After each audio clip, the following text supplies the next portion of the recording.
Shalom, perkenalkan, nama saya Sandy Rohani dengan NIM 2020-718. Sini saya akan memaparkan materi diskusi PBL 2 dengan suspek anemia limfoblastik akut.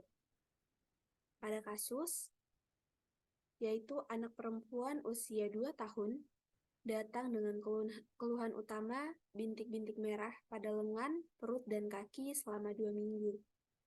Dan juga keluhan penyerta yaitu hematom, pembesaran KGB pada aksila, servikal, dan inguinal, dan juga pembesaran abdomen yang terasa keras.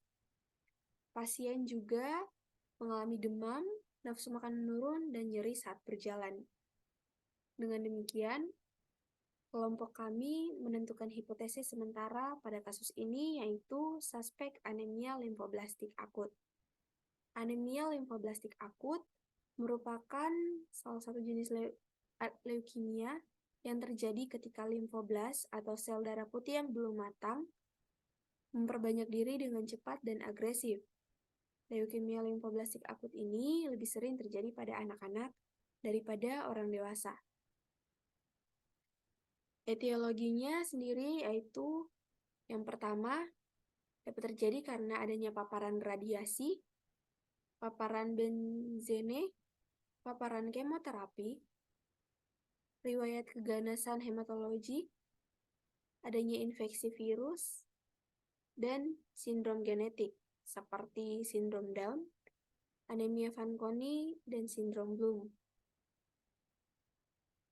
Klasifikasinya sendiri terbagi menjadi beberapa, yaitu yang pertama AML atau leukemia myelogenous akut.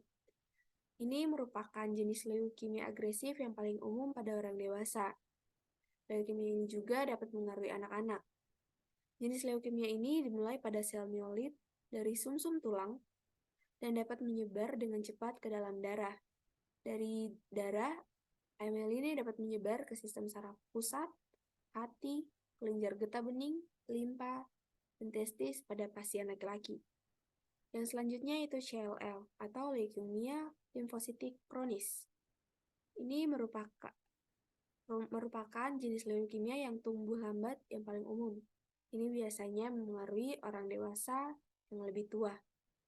Selanjutnya ada CML atau leukemia myelogenous kronis. Leukemia myelogenous kronis ini biasanya menyerang orang dewasa. Kadang-kadang disebut juga leukemia myeloid kronis. Yang selanjutnya yaitu leukemia myelomonocytic kronis. Ini merupakan biasanya menyerang orang dewasa yang lebih tua. Leukemia myelomonocytic kronis ini dapat menyebar ke darah dan dapat menyebabkan AML. Selanjutnya, untuk menegakkan diagnosis, dilakukan anamnesis, pemeriksaan penunjang, dan juga pemeriksaan fisik. Untuk pemeriksaan penunjang dapat dilakukan yang pertama tes kimia darah, lalu tes sumsum tulang, yaitu dapat dilakukan aspirasi sumsum tulang dan juga biopsi sumsum tulang. Yang selanjutnya yaitu tes fungsi lumbal dan biopsi KGB. Selanjutnya, menegakkan diagnosis dari hasil anamnesis didapatkan adanya hematom, pembesaran KGB pada aksila, servikal, dan inguinal, lalu adanya demam, adanya pembesaran abdomen yang terasa keras, nafsu makan menurun, dan nyeri di kaki saat berjalan. Dari hasil pemeriksaan fisik, didapati anemis, perdarahan kulit berupa petekia di ekstremitas atas dan bawah, adanya lebam, adanya pembesaran KGB pada aksila, leher, dan inguinal, adanya demam, lalu juga pansitopenia, nyeri tulang atau sendi, dan organomegali.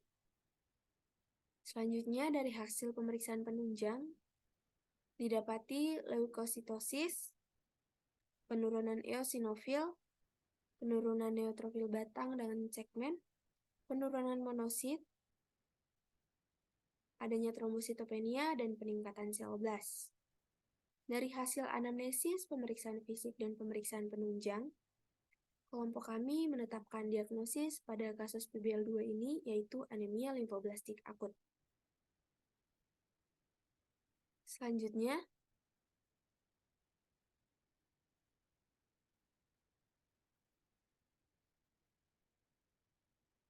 dilakukan juga diagnosis banding. Dapat dilakukan diagnosis banding dengan ITP atau idiopathic thrombocytopenia purpura.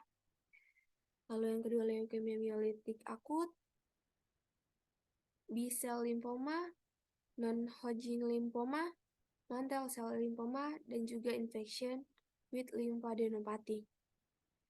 Anemia limfoblastik akut ini juga dapat menyebabkan komplikasi seperti koagulasi intravaskuler diseminata atau KID, infeksi, drug-induced neurotoxicity, lalu yang selanjutnya radioterapi induced complication, dan yang terakhir yaitu parenchyma atrophy.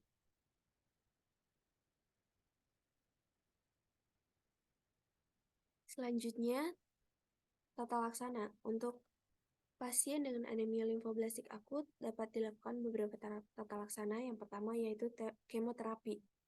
Kemoterapi sendiri di sini adalah pengobatan kanker yang menggunakan obat-obatan untuk menghentikan pertumbuhan sel kanker, baik dengan membunuh maupun menekan penyebaran sel kanker tersebut. Lalu dapat dilakukan juga terapi radiasi. Nah, terapi radiasi di sini merupakan pengobatan kanker yang menggunakan sinar X yang berenergi tinggi atau jenis radiasi lainnya untuk membunuh sel kanker atau mencegah pertumbuhan.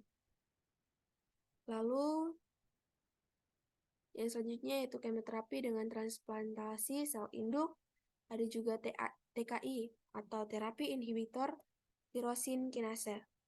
Selanjutnya untuk obat-obatannya sendiri dapat digunakan obat-obatan yang tertera pada tabel berikut. Baik, sekian yang dapat saya paparkan. Kurang lebihnya saya mohon maaf. Sekian dan terima kasih.